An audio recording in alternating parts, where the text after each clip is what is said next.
Music. Her first re-recorded album is part Nostalgia Trip, part Gus Van Sant's Psycho. The cover of Fearless, Taylor's version. Beth Garabrant. Back in 2008, when Taylor Swift released her second album, Fearless, she was still facing the cynical reception that greets many successful young women in music.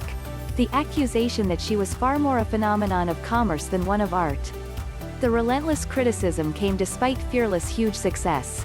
It went on arguably to revitalize the whole country music market in a moribund phase, to become her first No.1 crossover pop album, and to win her first of 3 Album of the Year Grammy Awards. She got her third last month for Folklore.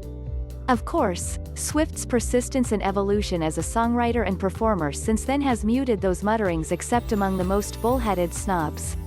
But the debut this week of the now 31-year-old Swift's full re-recording of that album she made at 18, under the title Fearless, Taylor's version, is a reminder of how inextricably blurred the creative and the commercial always are in pop music. Re-recording the albums is a business strategy that, by its self-consciously meta-narrative nature, can't help but also become a piece of conceptual art. The best of movies, TV, books, music, and more, delivered to your inbox.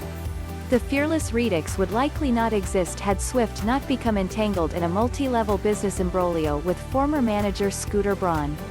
The contract, in her very reasonable view, robbed her of the control she should have over the master recordings of her first 6 albums, as well as, it goes without saying, the cash for sales, streaming, commercial licenses, etc., attached to those masters. This is a music industry conundrum that's confronted all kinds of artists for decades and decades, and Swift's efforts to wrestle back her catalog have gone far more easily for her than for, say, all the racially and economically marginalized musicians who've simply had their work swiped outright by industry swindlers. Swift has the resources to stage an unusually audacious response in her plan to re-record all those albums and rely on fan solidarity, and her leverage over her song publishing, which she does own, to force the facsimiles to displace the originals. Let's pause here to note how she's abetted by the odd current cultural norm of ordinary people feeling passionately motivated to fight for the profits of the millionaires they stan. The move is not unprecedented. Artists have always revisited their old songs in rearrangements, live versions, and other kinds of retrospectives.